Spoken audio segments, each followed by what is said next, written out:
ಎಲ್ರಿಗೂ ನಮಸ್ಕಾರ. ಇಂಗ್ಲಿಷ್ ಅಭ್ಯಾಸ ಮಾಡ್ತಾ ಇದ್ದೀರಾ? ಒಂದು ಪುಟ್ಟ ಸಂಭಾಷಣೆಯನ್ನು ಇವತ್ತು ನೋಡೋಣ.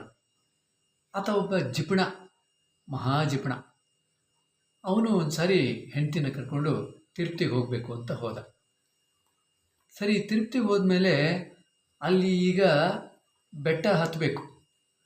ಹೆಂಡತಿ ಕೇಳ್ತಾಳೆ, ರೀ ಇವಾಗ ಹೇಗೆ ಹೋಗೋದು ಬೆಟ್ಟದ ಮೇಲೆ ಅಂತ. ಆತ ಹೇಳ್ತಾನೆ, ಇಲ್ಲ ಇಲ್ಲ, ನಡ್ಕೊಂಡು ಹೋಗೋಣ ಅಂತ. ಅಯ್ಯೋ, ನಡ್ಕೊಂಡು ಹೋಗೋದು ಕಷ್ಟ ರೀ ನನಗೆ, ಇಲ್ಲಿಂದ ಅಲ್ಲಿವರೆಗೂ ನಡ್ಕೊಂಡು ಹೋಗ್ಬೇಕಾ, ತುಂಬ ಕಷ್ಟನಪ್ಪ ಅಂತ. ಆತ ಹೇಳ್ತಾನೆ, ನೋಡು, ಬಸ್ನಲ್ಲಿ 100 ರೂಪಾಯಿ ಆಗುತ್ತೆ ಒಬ್ಬರಿಗೆ, ನಾವು ಇಬ್ಬರು ಹೋದರೆ 200 ರೂಪಾಯಿ, ಆ 200 ರೂಪಾಯಿ ಸೇವ್ ಮಾಡ್ಬೋದು ಇಲ್ಲಿಂದ ನಡ್ಕೊಂಡು ಹೋದರೆ ಅಂತಾನೆ. ಅಯ್ಯೋ ಪುಣ್ಯಾತ್ಮ, ಮಹಾಜಿಪಣ ಇವನು. ಒಂದು ಚಿಕ್ಕ ಸಂಭಾಷಣೆಯನ್ನು ಬರೆದಿದ್ದೀನಿ, ನಿಮಗೆಲ್ಲ ಇಷ್ಟ ಆಗ್ಬೋದು, ಅಭ್ಯಾಸ ಮಾಡೋದಕ್ಕೂ ತುಂಬ ಈಸಿ ಆಗುತ್ತೆ. ಆಕೆ ಕೇಳಿದ್ಲು ಏನಂತ, ರೀ ಈಗ ಬೆಟ್ಟದ ಮೇಲೆ ಹೇಗೆ ಹೋಗೋದು ಅಂತ. ಸೊ ಇದನ್ನು ಹೇಗೆ ಮಾಡ್ಕೋಬೋದು? ಡಿಯರ್, ಡಿಯರ್ ಅಂದರೆ ಅರೆ ರೀ ಅನ್ನೋ ಥರ ಪ್ರೀತಿ ಇದೆ. Dear, how are we going to climb the hill? How are we going to climb the hill ನಾವು? ಹಿಲ್ ಅಂದರೆ ಬೆಟ್ಟ. How are we going to climb, ನಾವು ಹೇಗೆ ಹತ್ತುವವರಿದ್ದೇವೆ ಅಂತ ಹೇಳ್ಬಿಟ್ಟು ಆಗುತ್ತೆ. How are we going to climb the hill ನಾವು? ಈಗ ನಾವು ಬೆಟ್ಟನ ಹೇಗೆ ಹತ್ತಾ ಇದ್ದೀವಿ ಅಂತ ಕೇಳಿದ್ಲು. ಆತ ಹೇಳಿದ, ನಡ್ಕೊಂಡು ಹೋಗೋಣ ಅಂತ. Let's walk, let us walk, let us walk.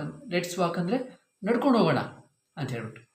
ಆಮೇಲೆ, ರೀ ನನ್ನ ಕೈಯಲ್ಲಾಗೋದಿಲ್ಲ, ನನ್ನ ಕೈಯಲ್ಲಿ ನಡೆಯೋದಕ್ಕಾಗೋದಿಲ್ಲ, ಹೇಗೆ ಹೇಳಬೇಕು? Dear, I can't walk, I can't walk that much. That much ಅಂದರೆ ಅಷ್ಟು, ಅಯ್ಯಯ್ಯಪ್ಪ, ಅಷ್ಟು ನಡೆಯೋದಕ್ಕೆ ನನ್ನ ಕೈಯಲ್ಲಿ ಸಾಧ್ಯ ಇಲ್ಲ. ಐ ಕೆನಾಟನ್ನು ನಾವು ಕಾಂಟ್ ಅಂತ ಯೂಸ್ ಮಾಡ್ತಾ ಇದ್ದೀವಿ. I can't walk, I can't walk that much. ನಾನು ಅಷ್ಟು ನಡೆಯೋದಕ್ಕೆ ಸಾಧ್ಯ ಇಲ್ಲಪ್ಪ ಅಂತ ಹೆಂಡತಿ ಹೇಳಿದ್ರು. ಆತ ಹೇಳ್ತಾನೆ, ಇಫ್ ವಿ ಗೋ, ನೋಡು, ಬಸ್ನಲ್ಲಿ ಹೋದರೆ ಒಬ್ಬರಿಗೆ 100 ರೂಪಾಯಿ ಆಗುತ್ತೆ. ಬಸ್ನಲ್ಲಿ ಹೋದರೆ ಹೇಗೆ ಮಾಡ್ತೀರಿ ಇದನ್ನ? If we go by bus, if I go by bus ಅಂದರೆ ನಾನು ಬಸ್ನಲ್ಲಿ ಹೋದರೆ ಅಂತಾಗುತ್ತೆ. If we go by bus ಅಂದರೆ ನಾವು ಬಸ್ನಲ್ಲಿ ಹೋದರೆ ಅಂತಾಗುತ್ತೆ. If we go by bus, it will cost ಎಷ್ಟು? It will cost 200 rupees, or it will cost 100 rupees per person. It will cost 100 rupees per person. If we go by bus, it will cost 100 rupees per person ಅಂತ. ಆಮೇಲೆ ಅದು ನೋಡು, ನಾವು ಬಸ್ನಲ್ಲಿ ಹೋದರೆ ಒಬ್ಬರಿಗೆ 100 ರೂಪಾಯಿ ಆಗುತ್ತೆ ಬಸ್ ಚಾರ್ಜು. ಮಹಾಜಿಪಣ ಅಲ್ವಾ ಇವನು? ಆಮೇಲೆ, ಲೆಟ್ಸ್ ಬೋತ್ ವಾಕ್ ಇನ್ಸ್ಟೆಡ್ ಅಂದರೆ ಅದ್ರ ಬದಲು, ಬಸ್ನಲ್ಲಿ ಹೋಗೋ ಬದಲು, ಇನ್ಸ್ಟೆಡ್ ಅಂದರೆ ಅದರ ಬದಲು ಅಂತ ಆಗುತ್ತೆ. ಇನ್ಸ್ಟೆಡ್, INSTEAD, ಅದರ ಬದಲು ನಾವು ನಡ್ಕೊಂಡೇ ಹೋಗೋಣ. ಇನ್ಸ್ಟೆಡ್ ಲೆಟ್ಸ್ ವಾಕ್, ಅಥವಾ ಲೆಟ್ಸ್ ಬೋತ್ ವಾಕ್ ಇನ್ಸ್ಟೆಡ್ ಅಂತ.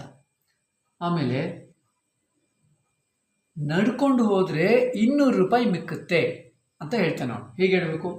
ಇಫ್ ವಿ ವಾಕ್, ನೋಡಿ, ಇಫ್ ವಿ ವಾಕ್ ಅಂದರೆ ನಾವು ನಡ್ಕೊಂಡು ಹೋದರೆ ಅಂತ. We can save 200 rupees. If we walk we can save 200 rupees ಅಂತ ಹೇಳ್ದ. ಆಮೇಲೆ, ಸರಿ, ಸ್ವಲ್ಪ ಹಣ್ಣು ಮತ್ತು ಜ್ಯೂಸ್ ಕುಡ್ಕೊಂಡು ಹೋಗೋಣವಾ ಅಂತ ಹೆಂಡತಿ ಕೇಳ್ತಾಳೆ. ನೋಡಿ, ನಡೆಯೋದೇನೋ ಸರಿನಪ್ಪ, ಸ್ವಲ್ಪ ಹಣ್ಣು ತೊಗೊಳ್ಳಿ ಮತ್ತು ಸ್ವಲ್ಪ ಜ್ಯೂಸ್ ತೊಗೊಳ್ಳಿ, ಕುಡ್ಕೊಂಡು ಹೋಗೋಣ ಅಂತ. ಆಕೆ ಇದನ್ನು ಹೇಗೆ ಹೇಳಬೇಕು? ಓಕೆ, ದೆನ್ ಹಾಗಾದರೆ ಅಟ್ಲೀಸ್ಟ್ ಕೊನೆ ಪಕ್ಷ buy some fruits and fruit juice. Buy ಅಂದರೆ ಕೊಳ್ಳು ಅಂತ. ಓಕೆ ಅಂದರೆ ಸರಿನಪ್ಪ, ಆಯಿತು. ದೆನ್ ಹಾಗಾದರೆ, ಇದು THEN, ಇನ್ನೊಂದು THAN ಇದೆ. Then at least buy some fruits and fruit juice so that ಆವಾಗ we can drink and go, ನಾವು ಅಟ್ಲೀಸ್ಟ್ ಕುಡ್ಕೊಂಡು ಹೋಗೋದಕ್ಕಾಗುತ್ತೆ ಅಂತ ಹೇಳ್ತಾರೆ. We can drink and go. ಎಷ್ಟು ವಾಕ್ಯಗಳನ್ನ ಮಾಡಿದ್ದೀವಿ? 1 2 3 4 5 6 7, ಬಹುಶಃ 7 ವಾಕ್ಯಗಳನ್ನು ಮಾಡಿದ್ದೀವಿ ಅಂತ ಅಂದ್ಕೊಳ್ತೀನಿ. ಸೊ ಇದನ್ನು ಅಭ್ಯಾಸ ಮಾಡಿ, ಬರೆದುಬಿಟ್ಟು ಅಭ್ಯಾಸ ಮಾಡಿ. ನಿಮ್ಗೆ ಸಾಧ್ಯ ಆದರೆ ನನಗೆ ರೆಕಾರ್ಡಿಂಗ್ ಕೂಡ ಕಳಿಸ್ಕೊಡಿ. ನನ್ನ ಮೊಬೈಲ್ ನಂಬರ್ 9341895618. ಎಲ್ಲರಿಗೂ ನಮಸ್ಕಾರ. ಇದರ ಮತ್ತೆ ಇನ್ನೊಂದು ಭಾಗ ಇದೆ, ಆ ಭಾಗವನ್ನು ಕೂಡ ಅಪ್ಲೋಡ್ ಮಾಡ್ತೇನೆ.